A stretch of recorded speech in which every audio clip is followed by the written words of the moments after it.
Too brown. Too curly? I feel like I'm in the Olympics. Rocket Man!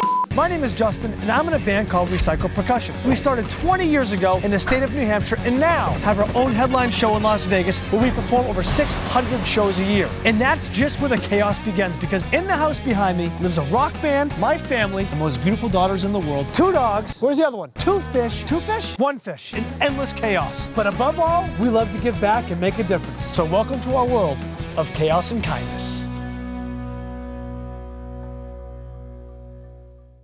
Welcome to a very, very special episode of Chaos and Kindness.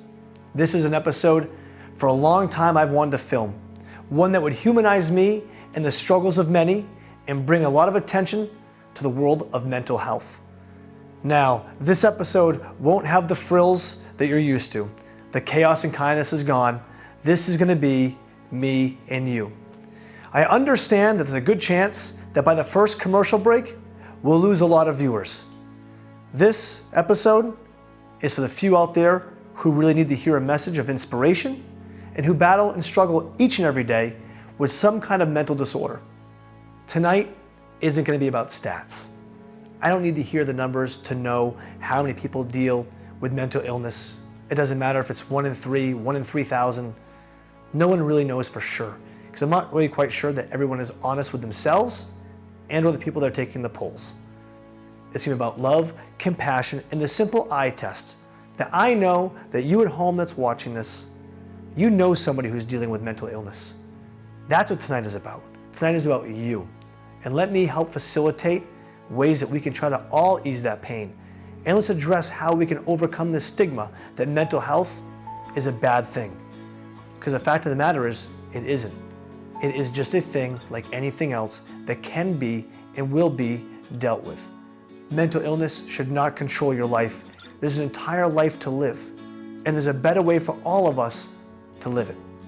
So please, relax, give me your attention, and let's have a very overdue conversation. I think first it's important that many of you at home understand who I am. Under the bright lights, you always see this crazy guy with this crazy haircut and tight pants going crazy on stage. But there's a whole side to me that you don't know, and that's well before I became famous. Growing up in New Hampshire, I had a challenging childhood.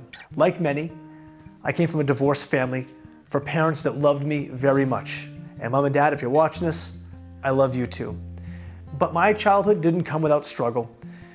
Like every family, we weren't perfect, and we had our trials and tribulations.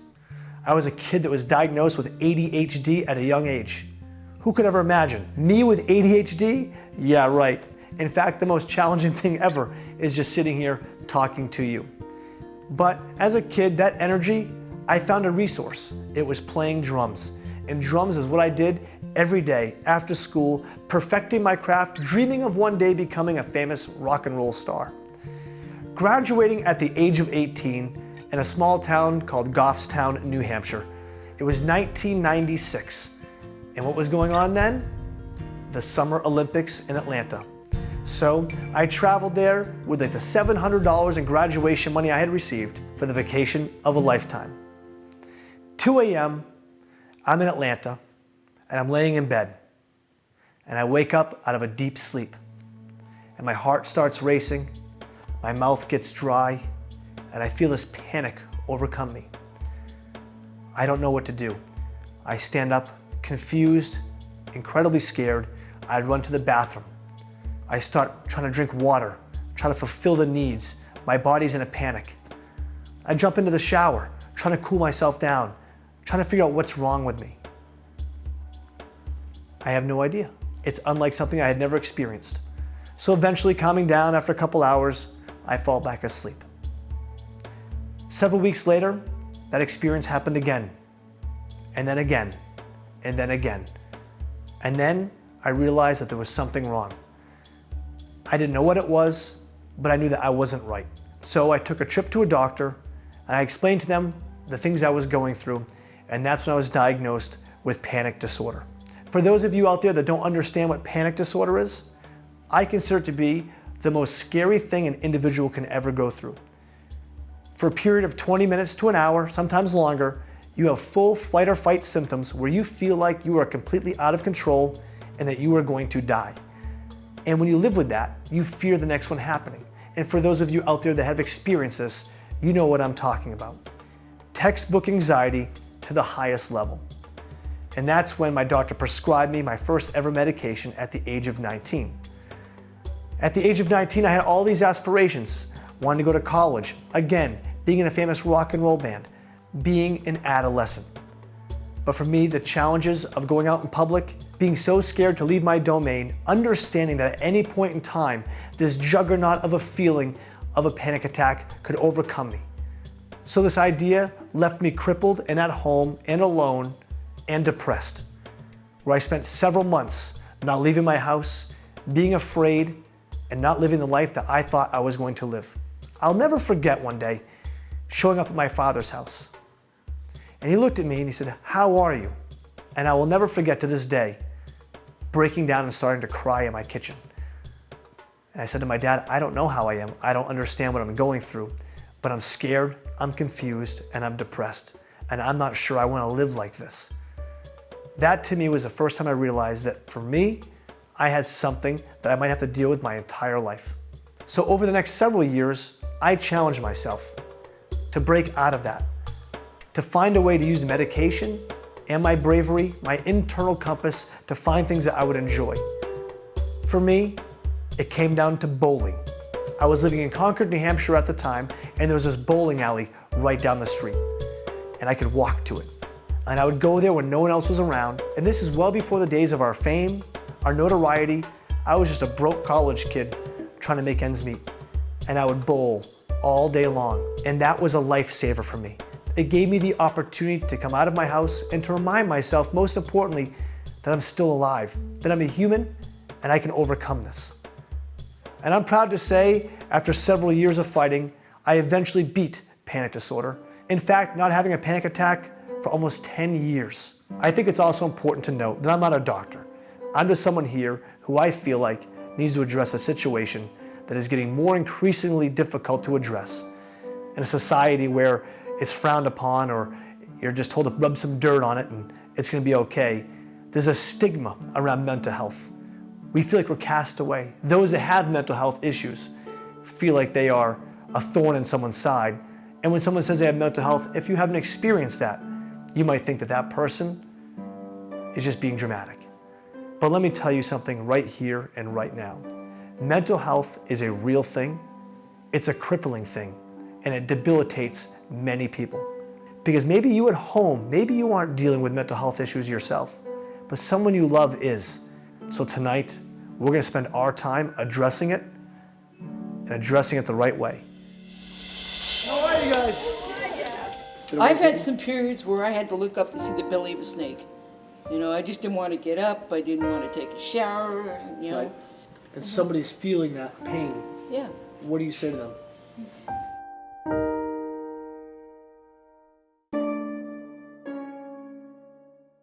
So why is this episode exceptionally difficult for me to make?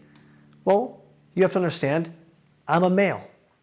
Now, I've always had a very, very insecure feeling that many men out there are the ones who are afraid to come and ask for help. I recently received an email from a fan of ours, and she simply said, "My husband is experiencing major depression.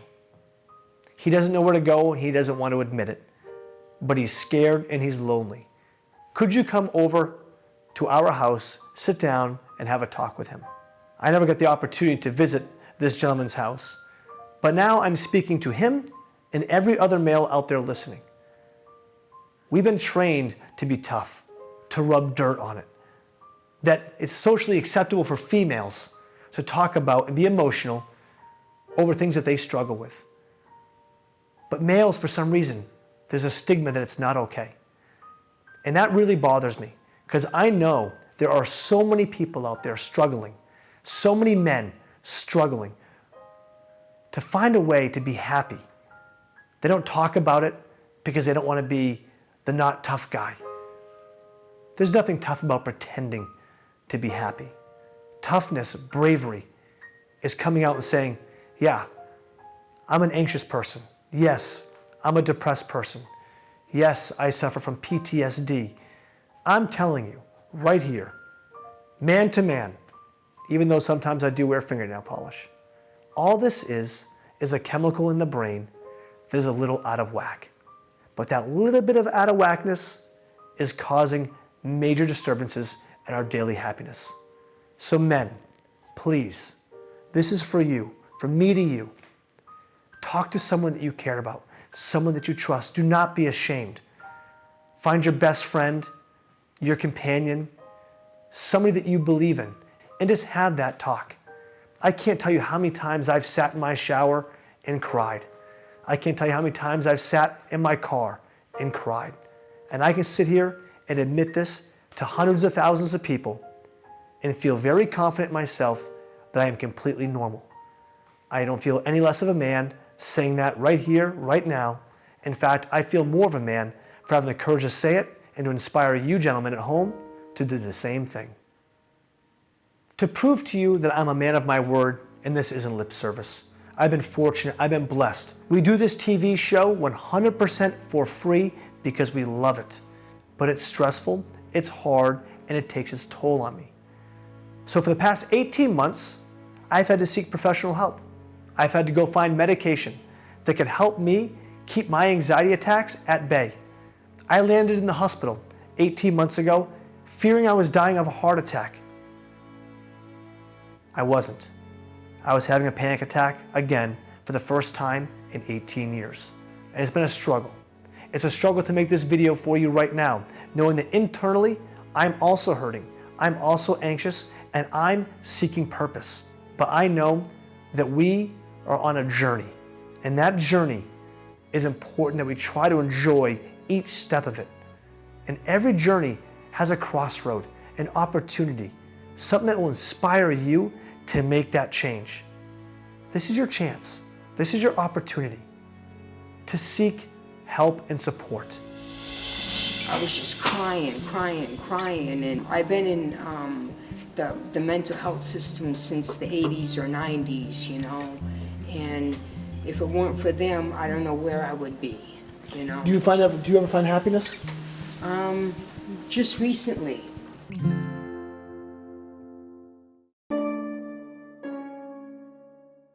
The most controversial word that we can address right now is suicide.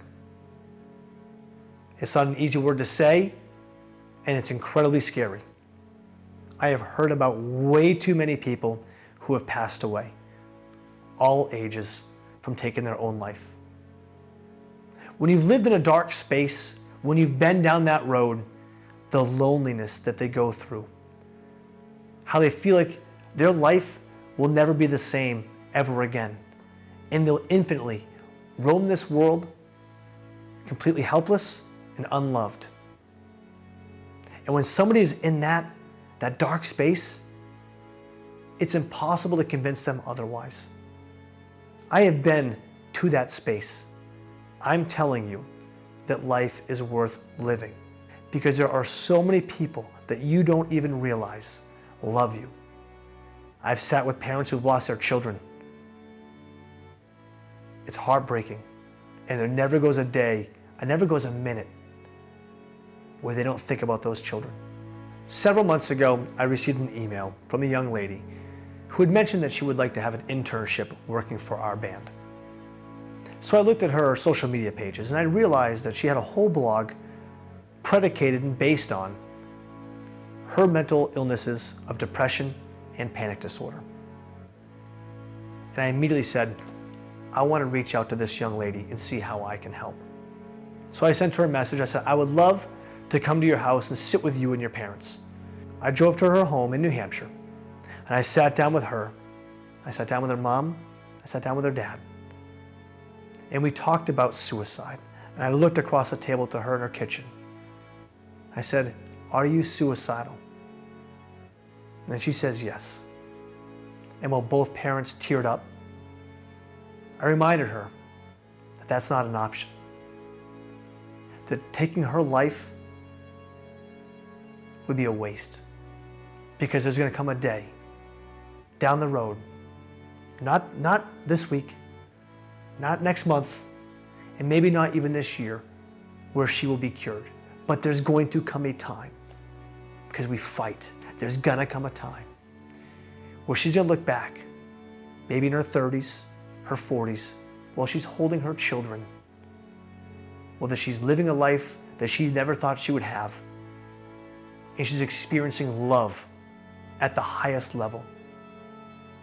And she's gonna say, I am so thankful I didn't take my life, because she would not have known what the future was gonna bring.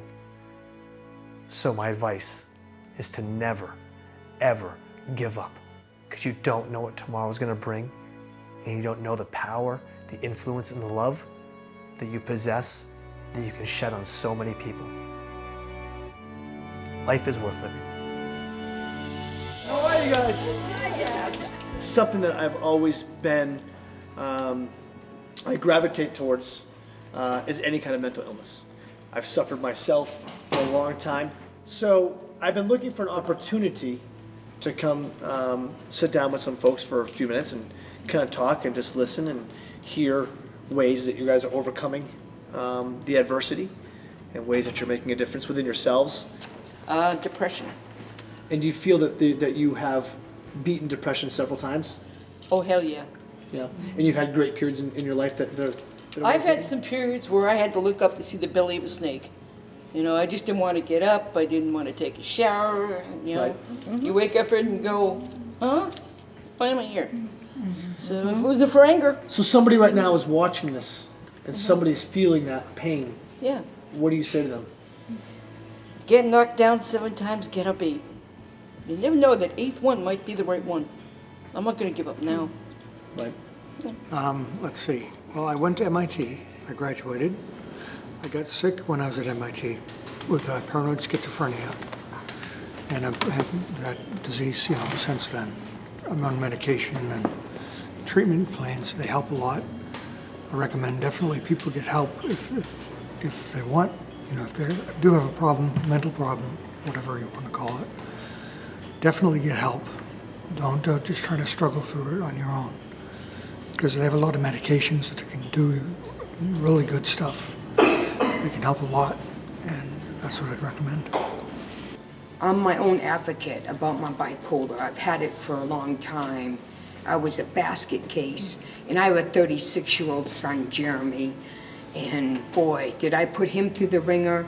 I was just paranoid. I was out there. It was awful, and I know my bipolar, and I've had ups and downs, and just recently, it's coming around finally.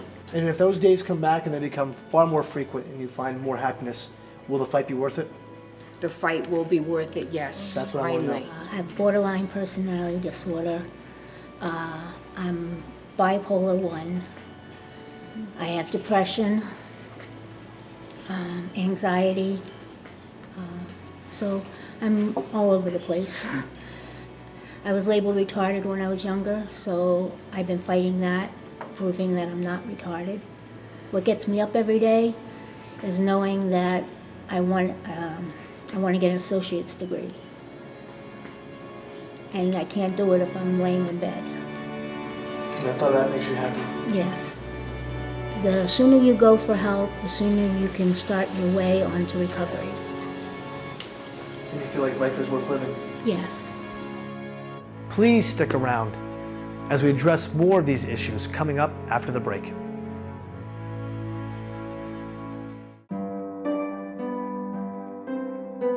Every day can't be 90 and sunny. Every day can't be perfect. So when I have those down moments, I embrace those moments. I know that's who I am. I let the people around me know that's who I am, and they accept me for who I am. But when I have a great day, and let me tell you, there are many of them, when those great days come, when the sun is on me, the colors are as vibrant as ever, it's because of those dark, dreary, anxiety-depressed, riddled days that those great days feel oh so beautiful. They feel so great. So dark days, I embrace you. I'm not afraid of you. And I know that you're a part of me. But the good days, those are the ones that I live for and I appreciate more than anyone will ever know. Find your bright days amongst your dark days. Find your journey and find your purpose. That's what your mission is. That's what your goal is. But what you're never going to do is you're not going to give up, because you're far too special and you're far too important, not only to yourself, but to everyone around you. You are loved and you are not alone. Thank you, and remember, in a world full of chaos, it's important that all of us show our kindness. A huge goal of mine for a long time has been to put together a groundbreaking, fresh perspective of a mental health summit, for the lack of a better term. In October of 2018, I'm going to put together the most remarkable, inspiring event. So if you would like to be involved in that, simply text the phone number on your screen right now. That is not a commitment. That is just so we can get your name and reach out to you when we have more details. So if this episode spoke to you at all, and you live in New England, and you want to be a part of this amazing event, please text the number on your screen and we'll get you information as soon as it becomes available. Thank you.